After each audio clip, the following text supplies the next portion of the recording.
Sebagaimana kita semua ketahui bahwasanya pada hari santri yang mulia ini, yaitu tanggal 22 Oktober, di hari santri yang mulia ini, di hari santri yang kita banggakan ini, hari santri ini tadi sore telah dilecehkan dengan adanya pembakaran bendera tauhid, yaitu bendera la ilaha illallah Muhammadur Rasulullah.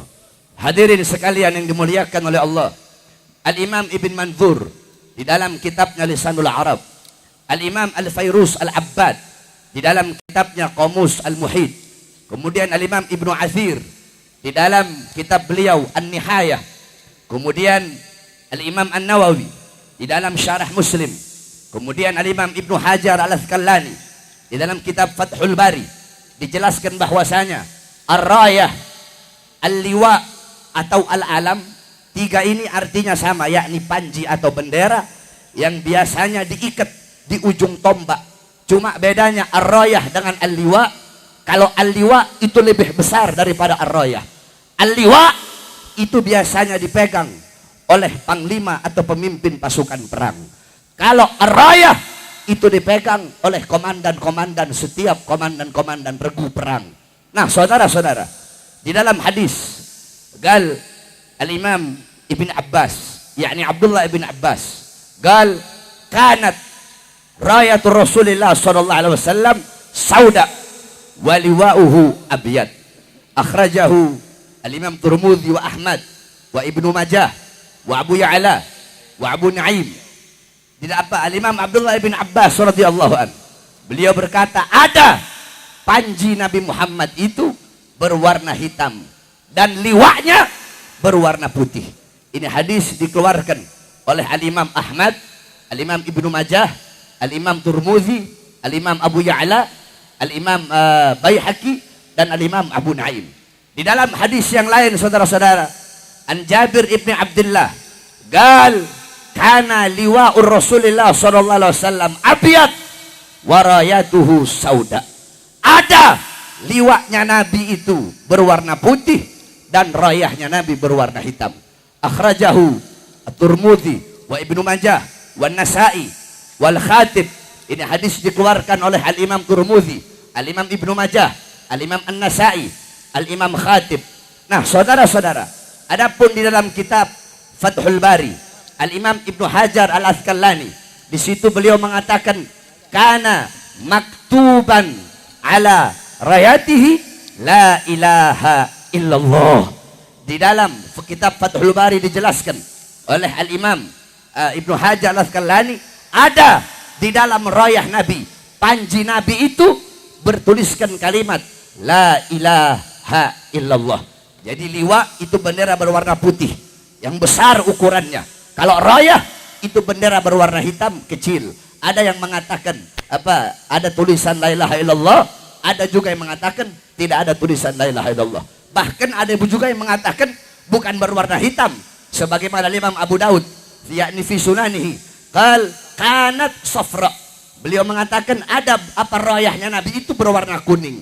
Kemudian Al-Imam Abu Naim dalam Al-Ma'rifat yakni kanat hamra. Ada juga yang mengatakan rayahnya Nabi itu berwarna merah. Nah, saudara-saudara, jadi bendera la ilaha illallah Muhammadur Rasulullah, yang dimana itu adalah kalimat tauhid. Bendera itu bukanlah hanya bendera milik HTI, tetapi bendera itu adalah bendera milik baginda Nabi besar Muhammad sallallahu alaihi wasallam. Bendera itulah yang diperjuangkan oleh para sahabat-sahabat.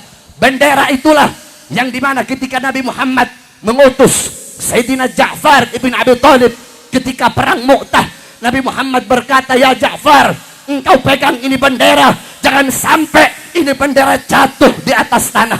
Al-Imam Ja'far ibn Abi Thalib At-Tayyar, beliau pegang bendera tersebut dengan tangan kanannya. Datang musuh, ditebas tangan kanannya, beliau potong bendera itu. Apa beliau pegang bendera itu dengan tangan kirinya. Ada musuh bawa pedang, ditebas tangan kirinya, beliau pegang bendera tersebut dengan kedua bahunya, sampai beliau berikan bendera itu agar tidak terjatuh di atas tanah. Tetapi tadi sore bendera yang selama itu diperjuangkan oleh Nabi agar bendera itu tidak terjatuh di atas tanah, bendera itu telah dibakar oleh oknum Banser yang ada di Garut, saudara-saudara. Oleh karenanya saya sampaikan kepada seluruh para santri-santri, bendera la ilaha illallah Muhammadur Rasulullah bukan hanya milik HTI, tetapi bendera itu adalah bendera milik seluruh umat Islam. Oleh karenanya kami sampaikan kepada pihak kepolisian, jikalau mereka pembakar bendera tauhid tidak ditangkap, tidak ditemukan, tidak dihukum dengan seberat-beratnya, demi Allah kami para santri akan turun ke Garut dan akan kami bakar mereka sebagaimana mereka membakar kalimat la ilaha illallah. Kalau polisi tidak tangkap, saya yang pimpin perangnya. Kita pergi ke Garut, kita bakar itu oknum Banser yang membakar bendera la ilaha illallah. Ini yang pertama yang saya sampaikan, saudara-saudara. Kemudian yang kedua, loh kok bisa, Beb? Ya, Sayyidina Abu Bakar As-Siddiq itu membakar bendera sama dia telah menghina Allah, menghina Rasulullah. Man syabballah wa rasulahu faqtuluhu. Sayyidina Abu Bakar As-Siddiq, barang siapa yang menghina Allah, menghina Rasulullah, bunuh dia, kata Sayyidina Abu Bakar As-Siddiq. Nah, saudara-saudara sekalian, itu yang pertama yang ingin saya sampaikan. Kemudian yang kedua yang ingin saya sampaikan, saudara-saudara, kita duduk pada malam hari ini dalam rangka Hari Santri. Hadirin sekalian, demi Allah, tidak ada yang lebih mencintai Indonesia melebihi kecintaan para ulama, para santri dan para pahlawan. Tanah Indonesia telah dicuci dengan darah para ulama, darah para santri, darah para habaib, darah para kiai.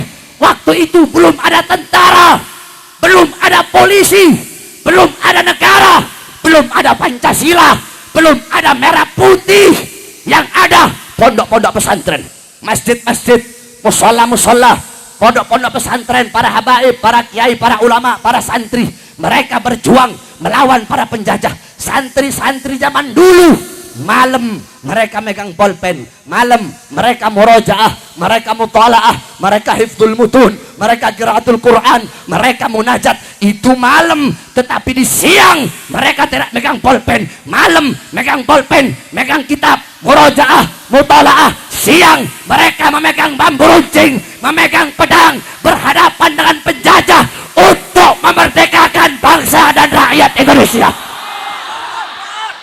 Oleh karenanya kita para santri-santri harus bangkit untuk negara, bangkit untuk Indonesia. Cukup sudah. Kita selama ini santri tidak pernah peduli dengan urusan politik. Mau siapa kayak jadi pemimpinnya, mau siapa kayak yang duduk di kursi kekuasaan, kita tidak pernah peduli. Sehingga karena ketidakpedulian kita, bangku-bangku kekuasaan itu diisi, diduduki oleh pemimpin-pemimpin yang zalim, pemimpin-pemimpin yang tidak adil, yang menyusahkan rakyat. Maka kini saatnya kita para santri-santri harus bangkit untuk Indonesia, bangkit untuk negara, bangkit untuk apa? Untuk mendapatkan pemimpin yang adil.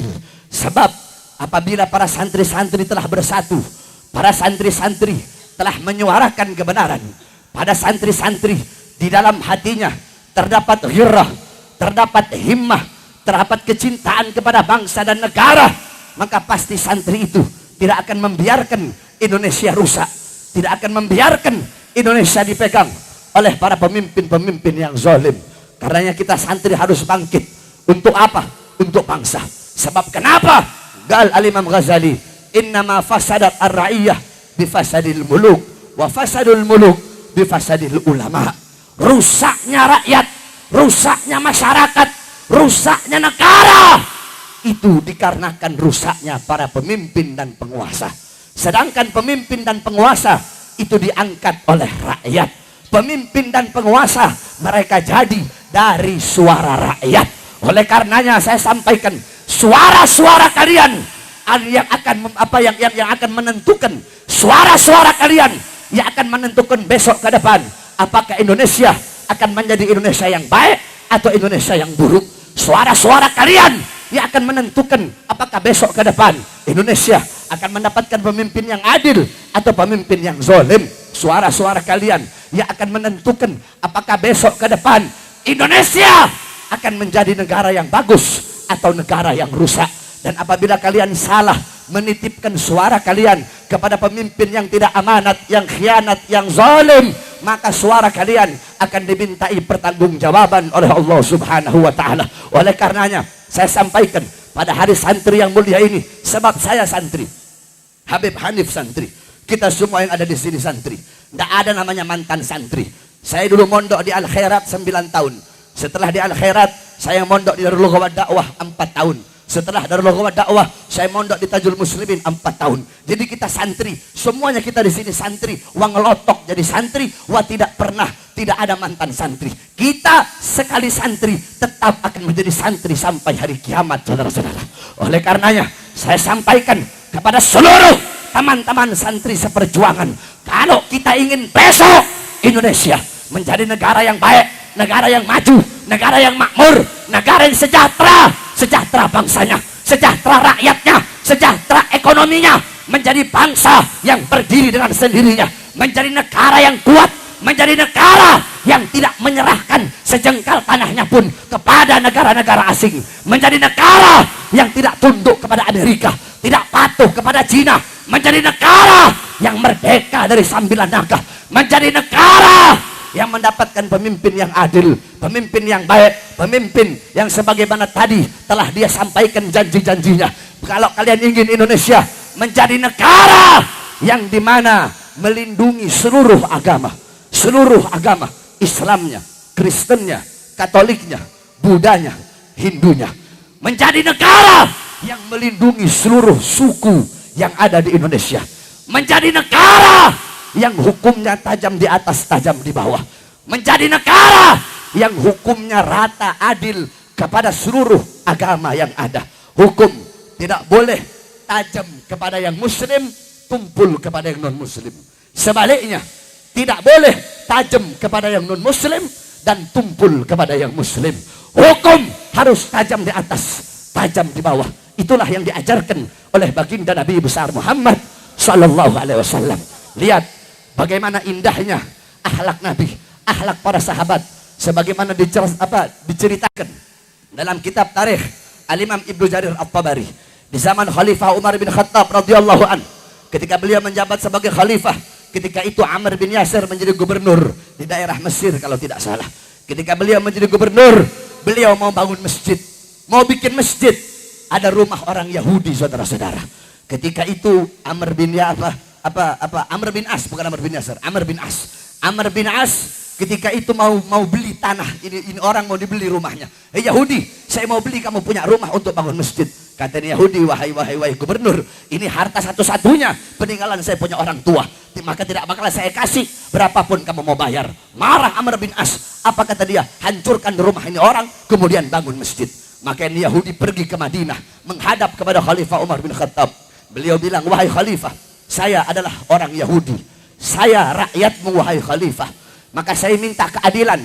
Rumahku dirubuhkan oleh Amr bin As untuk bangun masjid. Ketika mendengar itu, Khalifah Umar bin Khattab merah mukanya. Beliau mengambil sebuah tulang, diambil tulang onta oleh beliau. Beliau ambil pedangnya, beliau garis itu tulang seperti huruf alif, digaris seperti huruf alif, kemudian di bawahnya dibikin kayak garis melintang, kayak kasroh begitu, kayak garis melintang. Ini kasih kepada Amr bin As. Dibawa tulang itu oleh Yahudi. Ketika diberikan kepada Amr bin As ketakutan. Kata ini Yahudi, wahai Amr bin As, aku tidak pernah melihat engkau ketakutan seperti ini. Ada apa ini? Beliau Amr bin As menjawab, ini adalah teguran dari Umar bin Khattab bahwasanya kelak aku akan menjadi tulang, menjadi bangkai, aku akan mati, maka hendaklah aku tidak bangga dengan pangkat dan jabatan yang Allah titipkan. Terus, apa maksud ini huruf alif? Maksudnya, aku harus berlaku adil, hukum harus tajam di atas dan tajam di bawah. Siapapun rakyatnya, mau Kristen, mau Buddha, mau Hindu, mau apapun, harus adil, tajam di atas, tajam di bawah. Kalau aku tidak adil, maka seperti garis melintang ini, khalifah tidak akan segan-segan untuk menyembelih leherku. Lihat bagaimana rahmatnya Islam. Nah, kalian ingin Indonesia menjadi negara yang adil seperti itu, menjadi negara yang makmur, sejahtera, tidak ada kemiskinan, bebas dari utang, tidak ada jalan lain, tidak ada cara lain. Maka kalian, para keluarga-keluarga, harus menjadikan rumah-rumah kalian, para tokoh masyarakat harus menjadikan desa kalian, kampung kalian, kota kalian, para ulama, para santri, kita para santri dan beliau-beliau para ulama harus menjadikan pondok pesantrennya, masjidnya, musolanya, majelis taklimnya, majelis zikirnya, majelis sholawatnya, lahan dakwahnya, panggung-panggung ceramahnya, jadikan itu semua sebagai apa? Sebagai posko-posko yang memenangkan calon yang diusung ulama, yaitu Prabowo Subianto dan Sandiaga Uno, saudara-saudara. Saya tanya semua santri 2019, ganti presiden atau tidak? Kurang keras, ganti presiden atau tidak? Ganti presiden atau tidak?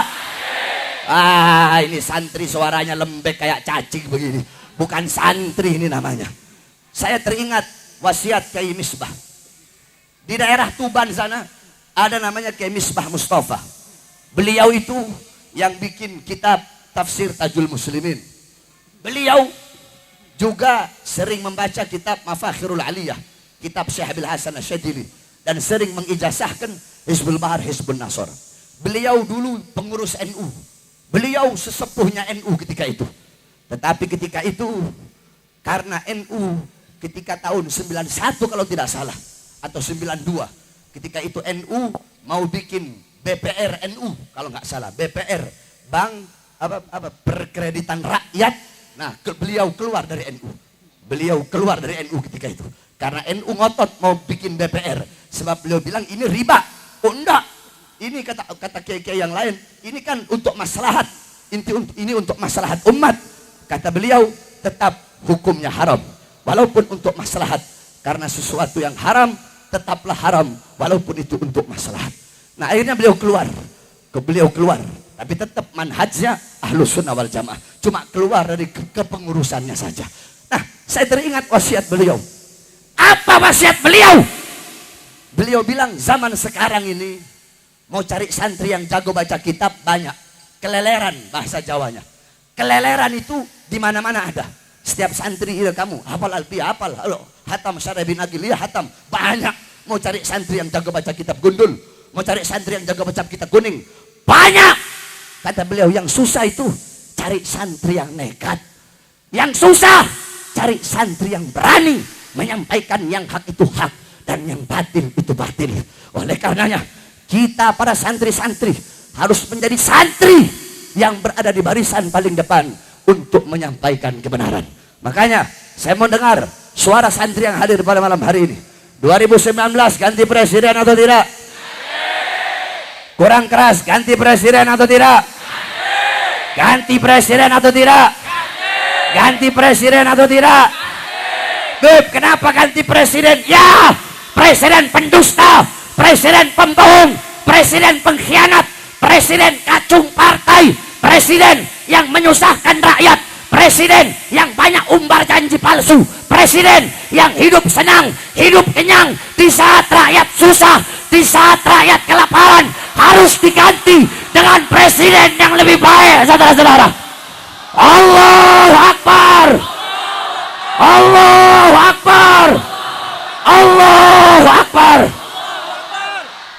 Mudah-mudahan Allah berikan Indonesia pemimpin yang baik, pemimpin yang adil, pemimpin yang baru.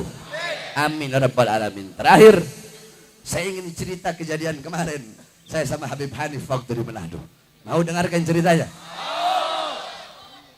Ketika itu saudara-saudara, saya sudah bilang sama Habib Hanif, ini singkatnya saja, Beb, kita besok mau dihadang ini Beb. Sambil ngobrol-ngobrol, ketawa-ketawa. Tidak ada sedikit pun muka-muka takut. Kayak kita orang nih, bukan kayak apa ya, yakni nahnu qaumun yuhibbunal maut. Kami ini kaum yang cinta kepada kematian. Bukan lagi nyari, bukan. tapi udah cinta sama mati, yakni pengen cepet-cepet mati, saudara-saudara. Ketika itu Habib Hanif meninggalkan abah beliau almarhum, mudah-mudahan Allah ampuni dosa-dosa beliau, Allah angkat derajat beliau, Al Habib Abdurrahman Al-Attas. Beliau tinggalkan waktu itu kalau nggak salah 5 hari. 5 hari sebelum berangkat, waktu itu saya masih saya pulang ceramah dari mana waktu itu? Pulang ceramah dari dari Lombok.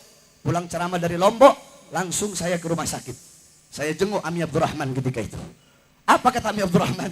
Saya masih ingat wasiat beliau. Lagi sakit ini. Doain anak biar sembuh. Ya Allah, ya Ami Abdurrahman, mudah-mudahan cepat sembuh. Anak pengen berjuang, kata Ami Abdurrahman. Anak pengen berjuang. Anak mau kasih senjata anak satu sama Hanif. Anak masih ingat. Satu senjata mau anak kasih sama Saleh, adiknya Habib Hanif. Abah beliau di almarhum. Itu masih teringat-ingat di kuping saya. Nah, Habib Hanif, beliau minta izin sama abah beliau. Bahkan abah beliau yang suruh beliau, ya Hanif, ini tetap pergi sana. Pergi, tetap berjuang. Yakni seakan-akan abah beliau udah wakafkan beliau di jalan Allah Subhanahu wa taala. Ente udah anak serahkan kepada Allah. Seakan-akan abah beliau berkata seperti itu. Saya meninggalkan anak saya yang sedang dalam rumah sakit, Ali. Waktu itu dirawat, Habib Hanif tinggalkan abah beliau di rumah sakit, saya tinggalkan anak saya di rumah sakit. Kami berdua pergi, sedangkan kami tahu bahwasanya besok bisa saja kami mati. Karena kami tahu kami dihadang dengan para preman-preman bayaran yang dengan pedang. Akhirnya saya pesawat berdua dengan Habib Hanif. Kami rombongan 8 orang. 6 orang berangkat duluan, sengaja. Karena ada perempuannya ketika itu. Jadi berangkat duluan, saya sama Habib Hanif belakangan. Nah, saya ketinggalan pesawat. Akhirnya saya kontak Habib Hanif, ya sudah. Habib Hanif berangkat duluan dengan Ridwan. Nanti saya cari penerbangan yang paling cepat untuk sampai ke sana. Akhirnya Habib Hanif berangkat. Ketika Habib Hanif berangkat, saya pun berangkat. Saya berangkat. Ketika sampai di bandara, Habib Hanif sudah dijemput sama tentara apa semua. Habib Hanif sudah ngobrol-ngobrol dengan Pemprov. Habib Hanif bahkan sudah disuruh, tapi tetap beliau bertahan tidak mau pulang. Nah, saya datang ketika itu. Ketika saya sudah sampai, langsung dengan orang-orang Pemprov. Orang-orang Pemprov berbicara dengan saya. Kami tidak mau, yakni untuk demi keamanan, demi kedamaian yang ada di Sulut, kami minta Habib Bahar dan Habib Hanif untuk pergi kembali ke Jakarta.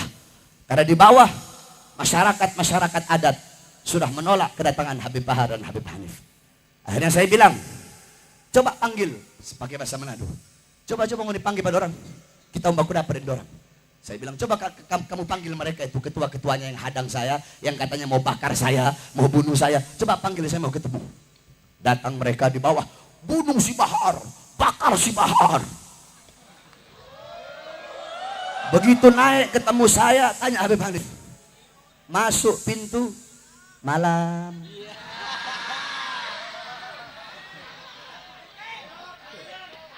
Duduk di depan saya, di samping saya Habib Hanif. Jadi Habib, kami, belum. Waktu itu dia bilang sama saya, masih muda ya? Dia bilang sebagai, masih muda kok tuh, bahasa Manadonya begitu. Masih muda kok tuh. Saya balas, iya. Orang-orang Manado kan biar tua tetap dapat lihat muda tuh. Akhirnya saya bilang, terus bagaimana? Ya, jadi kami tetap menolak kedatangan Habib Bahar dan Habib Hanif. Alasannya apa? Katanya karena ini FPI. FPI itu radikal. Habib Bahar FPI kan? Saya bilang depan mereka, saya bukan FPI, tapi saya cinta mati sama FPI. Ini saksi sebelah saya Habib Hanif. Akhirnya saya bilang sama Habib Hanif, Beb, udah Beb, antum pulang Beb. Demi keselamatan antum pulang. Itu pesawat udah nunggu. Apa jawab beliau? Beb, kita pergi bareng, pulang bareng. Hidup bareng, mati juga bareng. Akhirnya saudara-saudara, dari sekian banyak obrolan, saya sampaikan kepada mereka hanya satu kata. Apa itu? Saya sampaikan, saya tidak akan pulang. Suruh pesawatnya pergi balik ke Jakarta. Saya hadir haul abah saya atau saya mati. Maksudnya apa? Maksudnya saya akan hadir haul abah saya tidak akan pulang atau perang sampai mati, saudara-saudara. Setelah mendengar jawaban saya, mereka pun keluar. Sebelum itu mereka bilang, kami serahkan ke Pemprov Sulut. Nah, jadi yang saya heran ini, orang Pemprov ini lebih ngotot daripada mereka. Terus apa? Siapa lagi kalau bukan ada dalang dan aktor intelektual di balik itu, saudara-saudara? Andaikan saya dan Habib Hanif projo, andaikan saya sama Habib Hanif pro Jokowi, atau andaikan saya sama Habib Hanif cinta sama Mak Banteng, andaikan saya sama Habib Hanif ini orang PDI, pasti disambutnya bukan dengan pedang, dengan bunga, saudara-saudara. Karena mereka tahu selama ini bagaimana perjuangan kita, bagaimana kita selalu menyampaikan kebenaran akan kebobrokan. Karena gubernurnya itu dari PDI. Nah, setelah itu mereka berkata kami serahkan ke Pemprov. Pemprov lebih ngotot daripada mereka untuk memulangkan kami. Akhirnya orang Pemprov bilang, sekali lagi Habib, dengan hormat. Ya Habib, ngomong begitu. Gubernur telepon dengan hormat, Habib Hanif, tolong pergi dari tanah Manado. Padahal saya orang Manado. Saya punya abah dikubur di Manado, saya punya kakek dikubur di Manado, saya punya nenek dikubur di Manado, saya punya umi orang Minahasa Tenggara.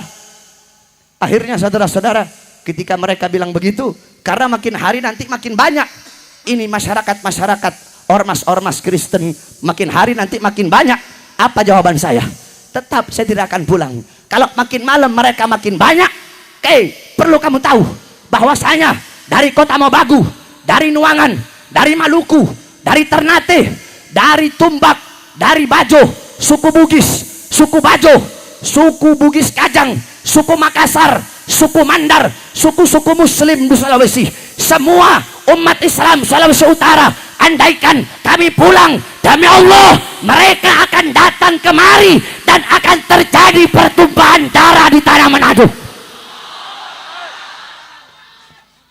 Akhirnya mereka pun pergi. Udah nggak kuat ngadepin bin Smith sama Al-Atos satu ini. Anak Arab ini, aduh. Akhirnya mereka pergi. Kami pun datang ke acara. Habib Hanif menyampaikan tausiah, saya menyampaikan sambutan. Selesai acara terjadi gesekan sedikit, tapi alhamdulillah sekarang kondisi sudah aman. Sebab kenapa? Yang kemarin menghalang kami itu tidak mewakili masyarakat Kristen Manado. Tidak. Sebab kenapa? Saya tahu, saya orang sana. Masyarakat Kristen Manado, kami Kristen dan Muslim di Manado, selama ratusan tahun kami hidup rukun. Selama ratusan tahun kami hidup damai. Selama ratusan tahun tidak pernah terjadi apa-apa. Jadi kemarin memang ada oknum-oknum yang ingin membuat kerusuhan di Manado. Mereka tidak mewakili umat Kristen Manado. Sebab kota Manado adalah kota yang paling toleran di Indonesia. Oleh karenanya kami sampaikan kepada Polda Sulawesi Utara agar mengusut tuntas kasus tersebut dan menangkap siapa dalang dan aktor intelektual di balik kejadian tersebut. Dan semoga penghadangan kemarin adalah penghadangan yang terakhir. Dan sekali lagi kami sampaikan, kami para habaib, kami para dzurriyyah Nabi, di dalam tubuh kami mengalir darah perjuangan. Kami punya datuk-datuk sudah biasa dibunuh. Al-Imam Ali bin Abi Thalib radhiyallahu an dicaci maki, dihina, di mimbar-mimbar sampai beliau mati dibunuh. Sayyidina Hasan mati diracun, Sayyidina Husain mati di Karbala, terputus kepala dari lehernya. Kenapa datuk-datuk kami mati dibunuh? Beliau mati dibunuh karena beliau yang selalu menyampaikan kebenaran, tidak pernah taat kepada kezaliman, melawan para pemimpin yang zalim. Maka kami sebagai anak cucunya di tanah manapun, di daerah manapun, kalau kami sudah keluar dari rumah untuk berdakwah, pantang bagi kami untuk pulang hidup atau mati, ya saudara-saudara. Allahu Akbar, Allahu Akbar. Semua santri siap berjuang, siap hancur demi Indonesia, siap binasa demi NKRI, siap mati demi merah putih. Allahu Akbar. Allahu Akbar. Allahu Akbar. Yang terakhir sebelum saya tutup, kepada semua santri yang ingin mengisi formulir apa? Formulir santri militan pengawal komando Imam Besar Habib Rizik Syihab, harap pergi ke depan sana. Di depan ada formulir, taruh nama sama nomor handphone, kita bikin grup WhatsApp. Ya, kalau habis formulir, minta di setiap posko-posko FPI terdekat yang ada di daerah masing-masing.